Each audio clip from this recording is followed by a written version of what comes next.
Hi.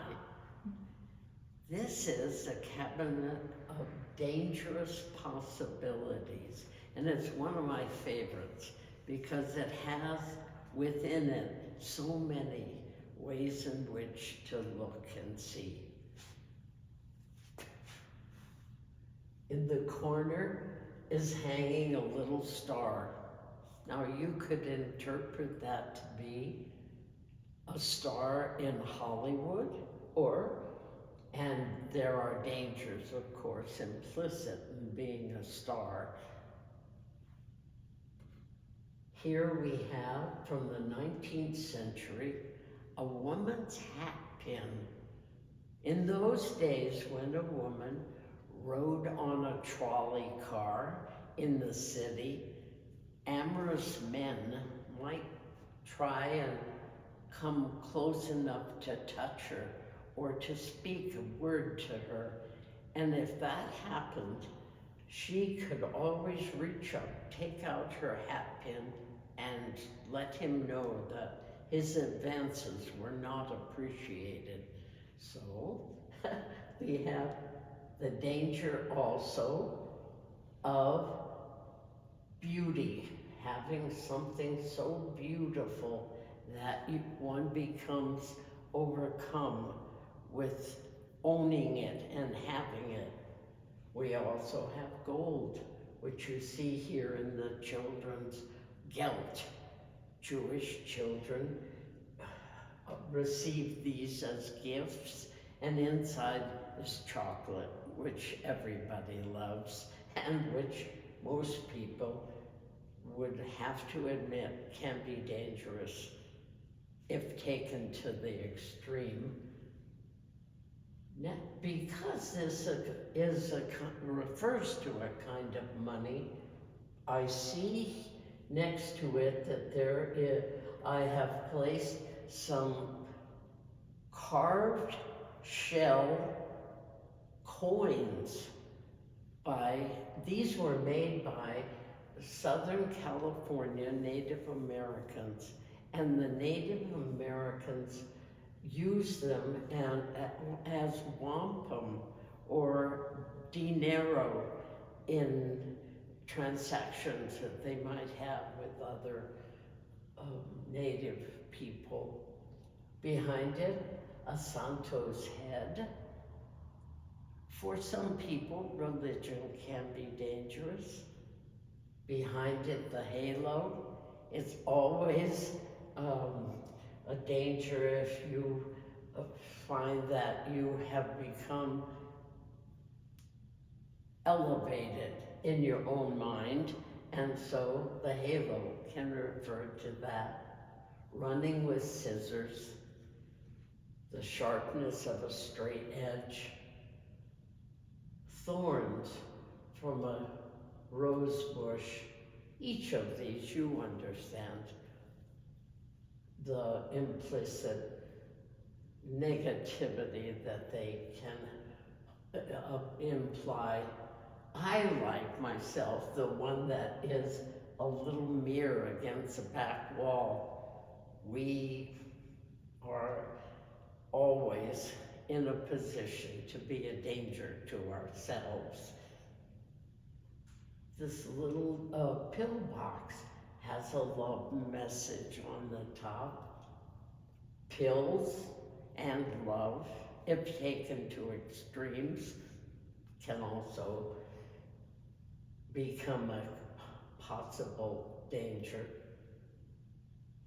The second shelf, I like this one very much because I remember clearly I wanted to somehow show and imply the danger of smoke. Both as a firefighter might find it dangerous, and as a person addicted to smoking is really in a dangerous situation. So I asked a teenager I knew if there were some way that he could imagine trapping smoke, and he actually was a kid who had a scientific bent. And so he said, yes, I can show you how to trap it. So what we did was we had some sealing materials at the ready. I had a little bottle, this one, and we took a candle that had a lot of dripping and wax with a black wick, and he took the candle and showed me how to place the wick inside the bottle so that it was suffocating almost in there, and it filled with smoke quite quickly. I capped it with the sealing wax and immediately was able to keep the smoke in the little bottle. That was several years ago. So with time, the smoke has come down and collected on the bottom. But even though it no longer is as misty as it once was, I think that Duchamp would agree that that is a dangerous possibility. He was a big smoker. Pills, capsules, razor blades, sugar cubes, you get the idea. These are my own acupuncture needles, and only when they're misused would they be in some way hazardous. I didn't know what this thing was. I just found it at some junkyard, and later an older gentleman said to me, "Huh, what are you doing with that plumber's cage?" And I said, "Oh, I didn't know its name." And he said, "Yes, when a plumber has to work under a house and it's dark in the basement, let's say, he would take the light bulb on the wire and put the light bulb in that little cage to keep it safe, because as a plumber, things often are falling down, and in that way, the light bulb is preserved and protected. Here, it's used more to imply cage. The collecting and preserving and imprisoning beauty, that is, for any serious collector, that is a real problem. You have to ask yourself as you are making a collection, do I really want it at the cost that it comes? Is that really enough to have it become part of my world? I don't know. I don't know if I had to kill that butterfly to put it in there. I'm not certain I would do it. But luckily I could purchase it at a science shop. Here, this is a wonderful 19th century, at least, maybe it's even earlier, image of this very authoritarian looking man. And I think in our society, the idea of the older male can be dangerous, has been dangerous. We're dealing with it. I like the background here. It's exquisite penmanship, and it's a love letter. Who hasn't been hurt by a love letter? Or had to write one that hurt? Yes. On the bottom shelf, Well, where to start? This is a wonderful, thick, big magnifier. Magnifying things, that can get you in trouble. Behind it are the porcupine quills as a pelt, a kind of pelt of the quills. And this one, look at the size of it. That's an African, one porcupine quill from Africa.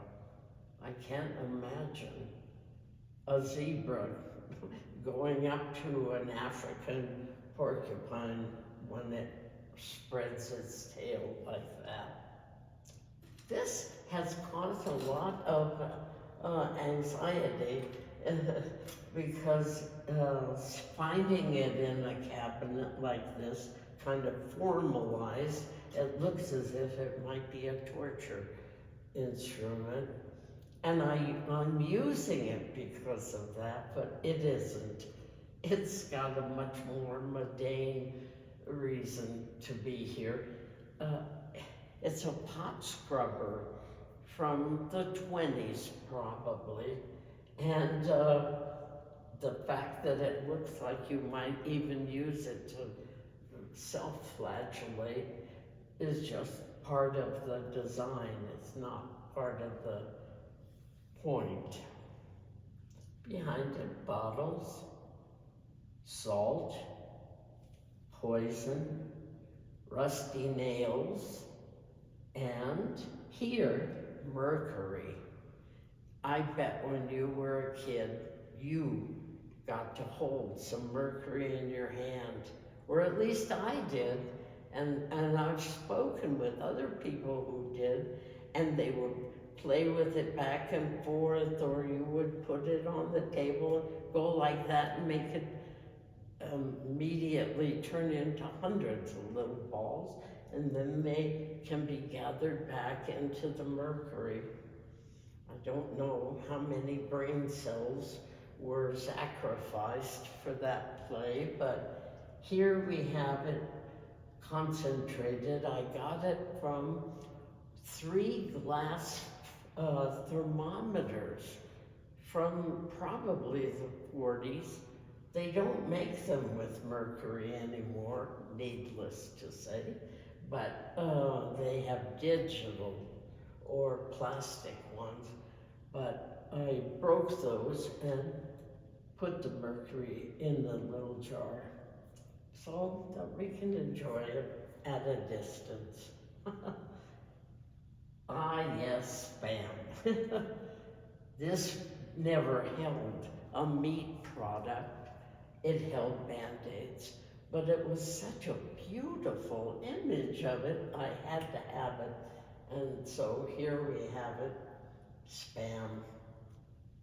I will say that I was asked by a visitor from Texas why I had included it here, because it's so practical.